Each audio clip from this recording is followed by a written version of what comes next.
boa tarde. Você acompanha agora as principais reportagens da RIT. E olha só, mais de 19 milhões de brasileiros trabalham no segmento do agronegócio. E o setor não para de crescer. Uma pesquisa indicou um aumento de quase 5% em comparação com o mesmo período do ano passado. Um levantamento do Centro de Estudos Avançados em Economia Aplicada, da ESALQ-USP, apontou que no segundo trimestre deste ano, mais de 19 milhões de pessoas estão empregadas no agronegócio brasileiro. Segundo a pesquisa, a população ocupada no setor aumentou 4,6%, o equivalente a 839 mil pessoas na comparação com o mesmo período do ano passado. Este é o maior número em um segundo trimestre desde 2015.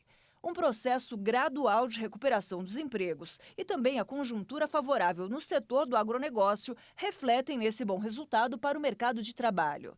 O novo recorde no agronegócio, com a maior safra de grãos da história, foi um dos fatores que impactou o setor. A chamada safrinha de milho, antes considerada uma espécie de xepa, apenas para manter o solo coberto, ganhou importância à medida que a produção se sofisticou e agregou tecnologia. E as exportações de carne de frango cresceram mais de 15% em agosto. A conclusão faz parte de levantamentos da Associação Brasileira de Proteína Animal. A nossa repórter Maria Clara Leite traz mais informações. Considerando todos os produtos in natura e processados, as exportações de frango totalizaram 438 mil toneladas no mês passado. Esse volume é cerca de 15% maior que o registrado no mesmo mês de 2021. A receita alcançada com as exportações em agosto chegou a 922 milhões de dólares, que é um número recorde nas exportações do setor e que supera em 36% o total obtido no mesmo mês de 2021. Agora, no acumulado do ano, de janeiro até agosto, as exportações de carne de frango no Brasil totalizaram mais de 3 milhões de toneladas, o que representa alta de 7% na comparação com o mesmo período do ano passado. E em receita, a alta das exportações chega a 33,7%, com a soma de 6 bilhões e meio de dólares nos 8 primeiros meses do ano. Eu conversei com um economista especialista em agronegócio que explicou as razões do aumento das exportações da proteína brasileira em 2022. Veja. Estamos vivendo nesse momento, né, uma elevação do preço das commodities e uma elevação das exportações de frango, que de alguma forma esse incremento, esse aumento acaba sendo uma novidade, né, e é mais uma das decorrências do conflito entre Ucrânia e Rússia, quando o Brasil entra no mercado para suprir, né, aquela oferta que vinha exatamente da Ucrânia. Então, nesse momento, o Brasil está exportando, digamos assim, para países que antes compravam da Ucrânia e que agora tem o seu fornecimento parcialmente ou totalmente interrompido. Isso acaba refletindo no preço, né, de um item importante da alimentação dos brasileiros. Mesmo na pior fase da pandemia, o agronegócio impulsionou a economia do estado de Mato Grosso do Sul, o maior produtor de grãos do país, e continua gerando emprego e renda. 82 bilhões de reais. Essa é a estimativa do valor bruto de produção da agropecuária sul-mato-grossense, a agro que impulsiona a roda da economia. Setor que cresceu mesmo permeado pela crise mundial. Relatório da Semagro, com base de dados do CAGED, Cadastro Geral de Empregados e Desempregados, aponta que a cada dia que passa, o setor está mais fortalecido e os reflexos são sentidos na geração de emprego e renda. Só nos 7 primeiros meses deste ano, dos 34.232 empregos formais criados em Mato Grosso do Sul, quase 7 mil foram do agronegócio, seguido por construção civil e comércio. Mas onde formar esses jovens? Hoje, no Senar, há o Centro de Excelência em Bovinocultura de Corte, onde o volume de estudantes só aumenta. O crescimento vem justamente no sentido da expansão e ampliação tecnológica que demanda profissionais de diferentes ramos. Hoje nós ofertamos 5 ensinos técnicos pelo Centro de Excelência. Um é agropecuária, um é o curso técnico em florestas, que foi recentemente inaugurado lá em Três Lagoas. E os outros 3 cursos que a gente tem são semipresenciais, que é o fruticultura, é o agronegócio e é o curso em zootecnia, que são espalhados aí em 10 polos no estado também. O campo quer espaço para profissionais de outras áreas, como Vinícius, que é geólogo e está aqui aprimorando os conhecimentos. Eu me vi diante de uma necessidade de buscar uma especialização em gado de corte, na pecuária de produção de carne, e nesse caso o Senar, eu acho que ele foi a grande oportunidade. 30% dos alunos do curso de técnico em agropecuária não tem origem na área rural, mas claro que ainda existe a tradição. Afinal, o campo que um dia abriu as porteiras para os pais do Gilmar, agora estende horizontes para essa nova geração. Desde o berço eu vi que o agro me agradava e por isso eu escolhi o campo. Ambos estudam no Centro de Excelência e têm aulas com contato com a natureza. E essa especialização pode vir, claro, do contato dos alunos com o campo. Afinal, aqui, na prática, tudo acontece e tudo se desenvolve. Mas esse desenvolvimento tem início aqui, na sala de aula, lugar de crescimento profissional.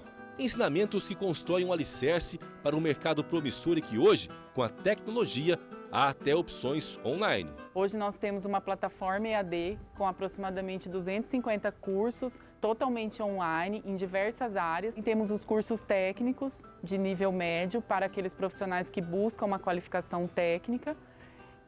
E por final temos também a Faculdade CNA que oferece os cursos de graduação e pós-graduação. Com salários que podem chegar a R$12 mil, a depender do grau de especialização, o campo é puxado pela inovação e com isso há que se convocar os jovens para que possam fazer parte dessa batalha que só tem vencedores. O jovem empreendedor trazendo novas ideias, com bioinsumos, com outras alternativas, para quem sabe trazer uma grande ideia aí que a gente espera que parta aqui do Mato Grosso do Sul, né, para que o agro seja menos dependente de produtos vindos do exterior. De um lado, a busca por mão de obra, do outro, um grande desafio que diz respeito aos custos de produção. Levantamento feito pela AproSoja aponta que houve aumento de 26,6% no custo da produção de soja em relação ao ano passado. Os preços de venda se mantêm nos mesmos patamares. É importante lembrar que esse custo, na casa dos 43 sacos por hectare, ele é extremamente alto para o produtor, haja vista que a produtividade média do Mato Grosso do Sul gira em torno de 52, 55 sacos. E lembrando que o nosso relatório de custo ele não leva em consideração, por exemplo, arrendamento de terra ou remuneração do capital próprio. A FamaSul, em 45 anos de excelência, por meio da AproSoja, aparece como fonte de informação e apoio ao agricultor para que ele possa ter como gerenciar a propriedade e ter uma aplicação mais efetiva que leve a maior lucratividade. A gente está sujeito à precificação de Chicago, sujeito à precificação do câmbio, sujeito a preço de porto. E a gente tenta dar essa coleção de ferramentas de análise para o produtor para que ele consiga enxergar dentro do custo de produção dele e da produtividade o que ele pode fazer de melhor para ganhar o máximo de lucratividade na sua atividade. São obstáculos que a agropecuária de Mato Grosso do Sul supera dia a dia. O desenvolvimento e investimento em tecnologia são aportes importantes, avanços tecnológicos que estão espalhados pelo estado e que geram oportunidades de emprego em todo o Mato Grosso do Sul, que tem 14 municípios entre os 100 mais ricos do agronegócio brasileiro. São 19 bilhões e 200 milhões de reais em lavouras espalhadas pelo território sul-mato-grossense, conforme o IBGE. E o futuro é de expansão. O cenário é positivo e carrega o traço da união que envolve trabalhadores, produtor, entidades de apoio. União que gera prosperidade. Mais uma vez, o mercado financeiro reduziu a expectativa de inflação para esse ano. Essa foi a 10ª baixa seguida no índice oficial de preços. Os analistas do mercado financeiro sinalizaram para a deflação no mês de agosto. Essa é a 10ª semana seguida com baixa nas estimativas para a inflação deste ano. As consultas semanais são feitas pelo Banco Central. Com essa atualização, a previsão é que o IPCA, o Índice Nacional de Preços ao Consumidor Amplo, encerre 2022 em 6,61%. As previsões de alta menor dos preços surgem em linha com a redução da alíquota do ICMS sobre a gasolina e a energia elétrica, após o governo federal ter zerado o PIS/COFINS sobre a gasolina e o etanol até o fim deste ano. Para 2023, a previsão para o Índice Oficial de Preços caiu pela terceira vez em 18 semanas, de 5,3% para 5,27%. Ainda de acordo com as previsões do Boletim Focus para este ano, a estimativa é que o PIB brasileiro chegue a 2,26%, enquanto a projeção era de 2,10% há uma semana. O crédito consignado contratado por aposentados e pensionistas do INSS bateu o recorde histórico. Segundo o Banco Central, o volume de acordos entre bancos e pessoas físicas superou 210 bilhões de reais em um ano. O volume do crédito consignado para aposentados e pensionistas do Instituto Nacional do Seguro Social foi recorde em junho, com um total de 211 bilhões e 700 milhões de reais contratados. De acordo com dados do Banco Central, é o maior volume já registrado na modalidade de empréstimo para esse público. Nos últimos 12 meses, o valor total aumentou 18%. Em junho de 2021, era de cerca de 180 bilhões de reais. A modalidade é concedida a quem tem salário, aposentadoria ou pensão creditados em conta corrente. Descontado diretamente da folha de pagamento ou da aposentadoria do cliente, a opção de empréstimo é fácil e tem uma das menores taxas do mercado. A taxa limite é de 2,14% ao mês para o empréstimo pessoal consignado e de 3,06% ao mês para o cartão de crédito. Desde 2020, para enfrentar a pandemia, o governo federal tem editado medida provisória para aumentar o limite de 35% para 40%, para que aposentados e pensionistas do INSS contratem crédito consignado com base no valor do benefício. A medida permite comprometer até 45% da renda com um empréstimo. O uso excessivo do fone de ouvido pode causar danos à saúde. Ouvir música ou ver vídeos pode prejudicar seriamente a nossa audição. Acompanhe na reportagem.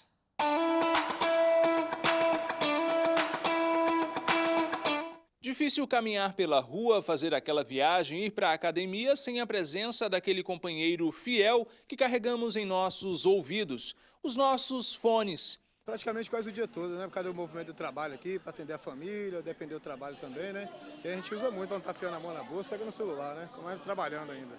O tempo todo ouvindo música? O tempo todo ouvindo música e atento também, né? Alguém ligou, atendeu rápido.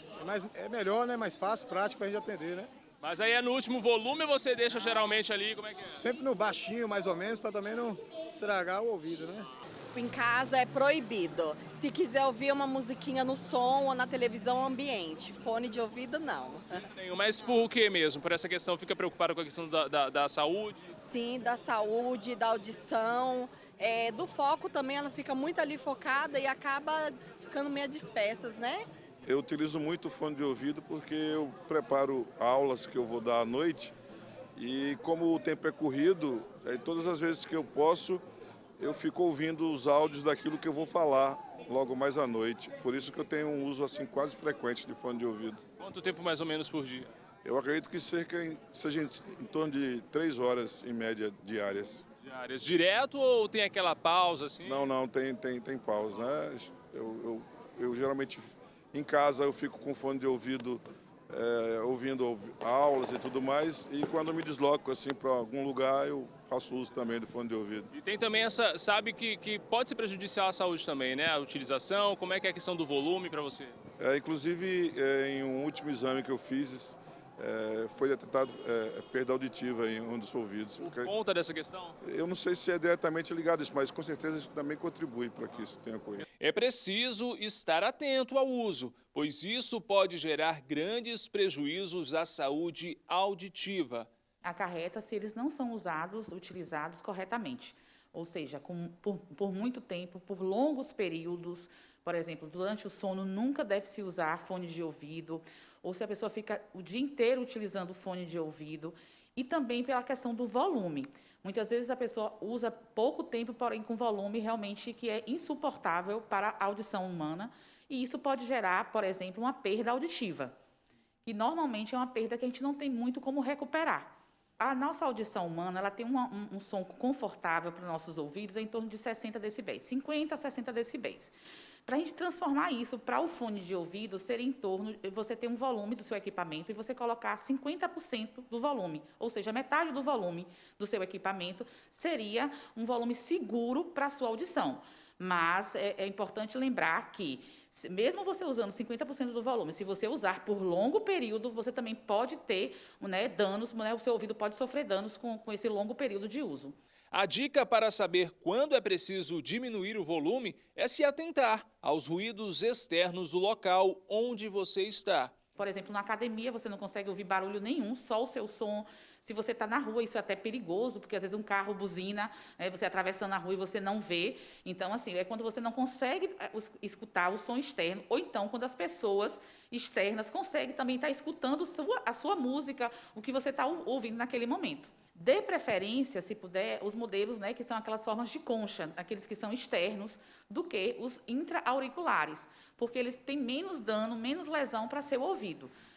Sempre os dois, independente também, tem que pensar no tempo e no volume. Não é porque eu vou utilizar aquele externo que eu posso colocar o volume bastante alto.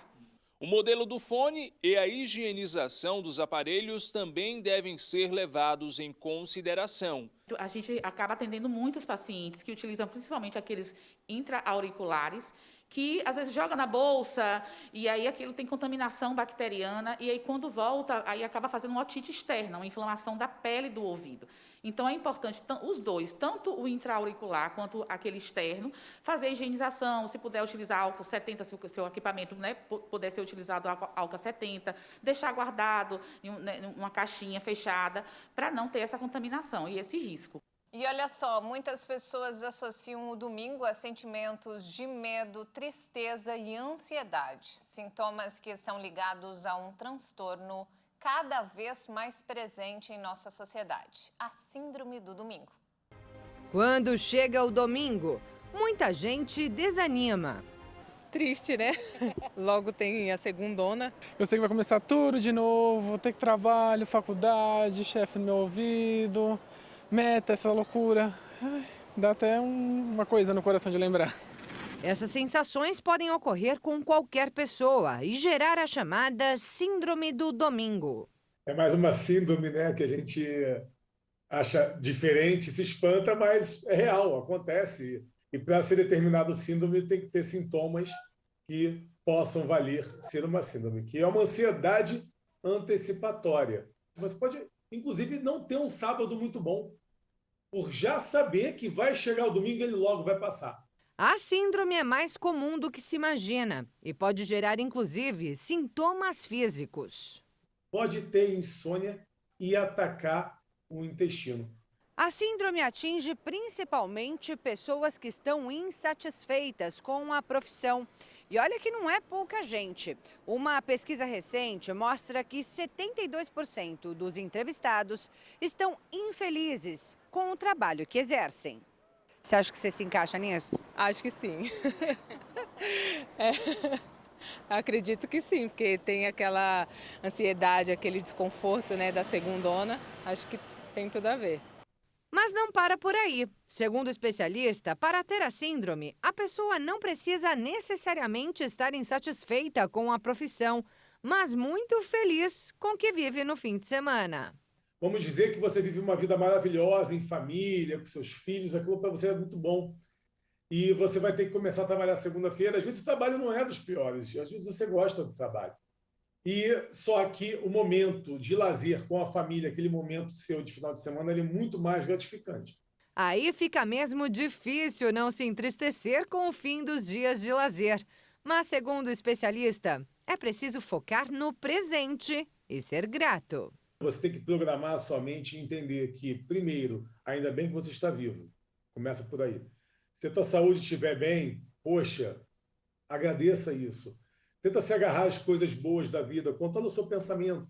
Claro, aquelas coisas naturais, como alimentação, exercício físico, uma noite bem dormida, dormir de noite, não de madrugada, aquelas coisas que a gente está cansado de dizer, mas que quase ninguém consegue fazer. Então, tem que fazer essas coisas todas. Mas não só isso, é controlar a própria mente, controlar a ansiedade.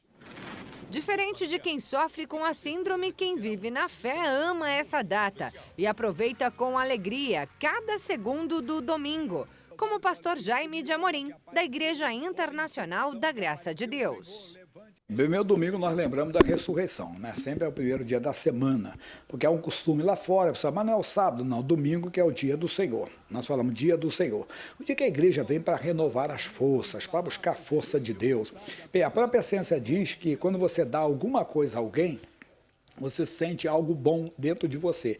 Imagine quando você dá algo para Deus. O que você está dando naquele dia, aquele momento, o seu louvor, a sua adoração, o seu momento, o seu coração está sendo entregue ao Senhor.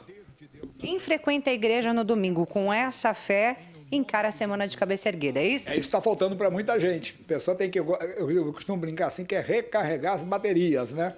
É a recarga que, para os membros da igreja, transforma o domingo e faz dele o dia mais especial da semana.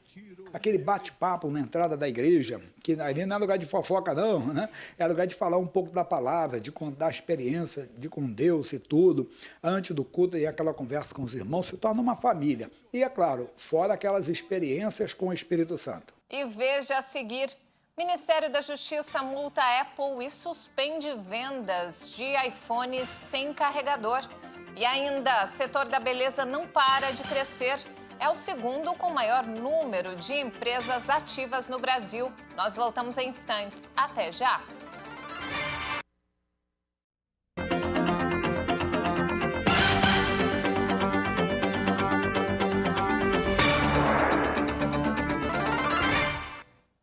Quase 700 mil brasileiros que vivem no exterior vão poder votar para presidente nessas eleições. A votação acontece em 181 cidades espalhadas pelo mundo. Os eleitores poderão votar para os cargos de presidente e vice-presidente da República. O número representa um aumento de 39,21% em relação a 2018, quando foram realizadas as últimas eleições gerais. De Xangai, na China, a Nova York, nos Estados Unidos, o pleito deve ser realizado em 181 cidades estrangeiras. O plenário do Tribunal Superior Eleitoral autorizou a instalação de postos de votação fora da sede das embaixadas e repartições consulares em 21 países. A decisão atendeu a um pedido feito pelo Ministério das Relações Exteriores, que apontou a necessidade de criação de novas sessões eleitorais para atender o índice crescente de eleitores que não votam no Brasil. Os brasileiros maiores de idade que residem no exterior devem cumprir as obrigações eleitorais e votar ao menos para escolher as candidaturas à presidência e à vice-presidência. O voto é facultativo para menores de 18 anos, maiores de 70 e pessoas analfabetas. Mas quem optar por manter o domicílio eleitoral em município brasileiro continua obrigado a votar em todas as eleições e fica necessário justificar a ausência às urnas enquanto estiver fora do país. E olha só, a Apple não poderá mais vender iPhones sem carregador no Brasil e deverá pagar uma multa de cerca de 12 milhões de reais. O Ministério da Justiça e Segurança Pública acusa a empresa americana de prática discriminatória. Em nota publicada no Diário Oficial, as autoridades ordenaram a suspensão imediata do fornecimento de todos os smartphones da marca Apple, independentemente do modelo ou geração, desacompanhados do carregador de bateria. A medida, tomada pelo Departamento de Proteção e Defesa do Consumidor, anula as permissões de venda de todos os modelos iPhone 12 e 13. O Ministério da Justiça e Segurança Pública também ordenou que a empresa californiana pague uma multa de aproximadamente 12 milhões de reais. A empresa alega, segundo as autoridades, que a decisão de não fornecer carregadores junto aos telefones corresponde a um compromisso ambiental. Mas o Ministério determinou que não há demonstração efetiva de proteção ambiental ocorrida em solo brasileiro decorrente da medida da Apple e acusou a empresa de uma prática discriminatória sobre os consumidores realizada de forma deliberada. E o governo federal sancionou com vetos a lei que regulamenta o teletrabalho e altera regras do auxílio alimentação. A norma foi publicada na segunda-feira no Diário Oficial da União. O texto é originário da medida provisória 1108 deste ano, que agora foi convertida em lei. Um dos vetos aplicados pelo chefe do Executivo é em relação ao dispositivo que possibilitaria saque pelo trabalhador do saldo não utilizado do auxílio alimentação após 60 dias. O projeto determina que o benefício seja usado exclusivamente em restaurantes ou para aquisição de gêneros alimentícios comprados no comércio. A medida proíbe as empresas de receber descontos na contratação de fornecedores de tickets de alimentação. O projeto regulamenta ainda outros pontos do trabalho remoto. As novas regras são incluídas na consolidação das leis do trabalho, em que os empregadores são dispensados de controlar o número de horas trabalhadas por empregados contratados por produção ou tarefa. E o setor da beleza não para de crescer. É o segundo com o maior número de empresas ativas no Brasil. Em 2 anos, o país abriu mais de 340 mil salões de beleza.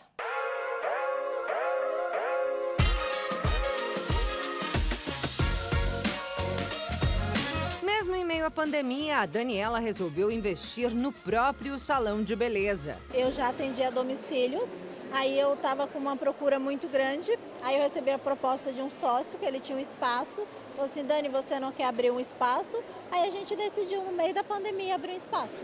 Até porque a casa da empresária começou a ficar pequena para grande demanda, registrada justo no período do famoso Fique em Casa. Imagine então agora, sem restrições. O mundo da beleza, ele cresce muito rápido e as mulheres, elas querem estar sempre arrumada, com a unha feita, com o cabelo feito, então assim, não falta cliente. Neste centro profissionalizante, a procura por cursos na área da beleza cresceu 60% nos últimos 2 anos. Acima do que a gente já tinha de capacidade, né? Adotando todos os protocolos, segurança, exigindo a apresentação de carteira de vacinação para que a gente pudesse dar segurança a quem já estava dentro dos auditórios, as equipes técnicas que vêm de fora para oferecer os cursos, né? E também a nossa equipe. E os cursos são extremamente necessários, afinal, lidar com beleza é lidar com vidas. Qualquer produto que você utilize no cabelo, dependendo do que você já usou, você vai ter um grande problema. Você pode ter, inclusive, queda de cabelo, quebra dos fios. E para se destacar em meio a um mercado tão vasto, é preciso inovar. Por isso, a Beauty Fair, a maior feira de beleza das Américas, que acaba de acontecer em São Paulo, é tão procurada. A feira está posicionada num momento estratégico do ano, né? O melhor ciclo de vendas do mercado é o último trimestre. Então, setembro é o momento ideal para estar negociando esse último ciclo, né? Então, trazendo novidades, lançamentos, ativações de lojas, enfim, é um momento muito especial para o mercado. E as inovações apresentadas na feira sempre vão além da beleza. Essa ducha de filtragem, por exemplo, oferece também saúde e bem-estar, por meio de uma tecnologia que elimina os metais pesados e o cloro da água, tornando-a realmente pura. E é essa água purificada que vai cuidar não só dos cabelos, mas do couro cabeludo e da pele como um todo. A Purishower surgiu uma demanda da questão da filtragem de água para enxágue em lavatórios, em uso profissional. Isso potencializa muito os procedimentos dentro de salão de beleza. Entre novidades e especializações, tem mais algumas dicas aos novos empresários do setor que, segundo o especialista, tornam um salão verdadeiramente promissor. O diferencial é o atendimento, mas principalmente, além do atendimento, trabalhar com produtos de procedência, produtos de qualidade, de marcas profissionais que estão no mercado aí para atender e resolver problemas e atender as soluções do cliente, entregar a solução.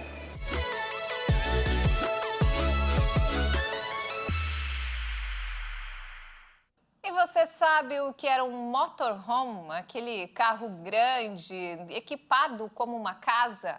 Mas agora imagine um Fiat Uno com mais de 20 anos de uso transformado em um veículo casa. Pois saiba que foi com esse carro que um brasileiro percorreu mais de 20 mil quilômetros. Ele foi do Brasil aos Estados Unidos. Acompanhe. Este é o registro da tão sonhada chegada a Nova York.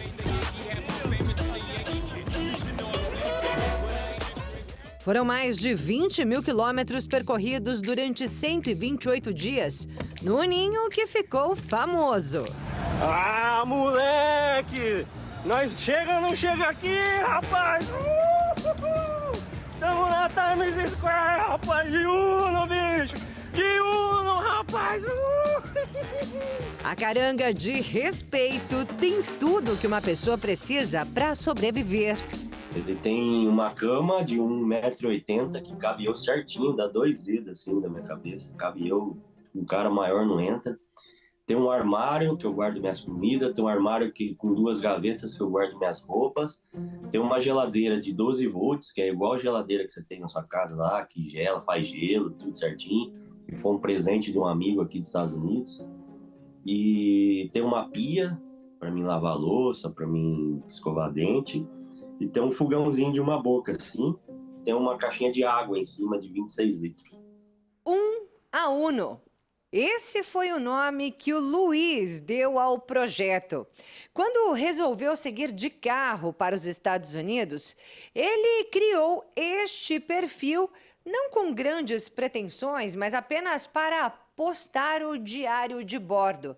Só que hoje, a página tem mais de 260 mil seguidores, que não só curtem o conteúdo que ele posta, mas ajudam financeiramente, dão condições para que ele sonhe ainda mais alto. Não sei se Canadá, vamos ver, talvez Canadá agora, que é o pra cima ali. Se ele for mesmo até lá, serão ao todo 16 países percorridos. Até agora foram 15.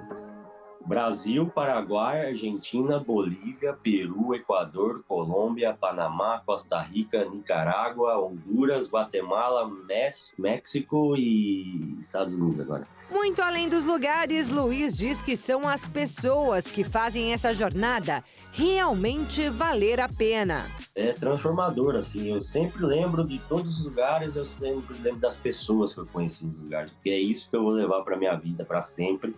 São as amizades que eu fiz durante esse caminho, durante esse trajeto. Porque lugar bonito todo lugar tem um lugar bonito, assim, pra você ver. Mas quem vai te tocar, te transformar e vai te fazer melhor e você vai recordar são as pessoas que você conhece. É isso que dá vida ao homem que ama viajar e deu início ao projeto para fugir da depressão, desencadeada após a morte da avó que o criou. Hoje, feliz, o youtuber diz que as experiências vividas tornam-se lição de vida para ele e para aqueles que o seguem. O que eu mais vou levar para minha vida é isso, cara. Viver cada dia como se fosse o último, aproveitar cada momento, cada instante do lado das pessoas que estão ao meu redor e conhecer os lugares e é isso, cara. Acho que é isso.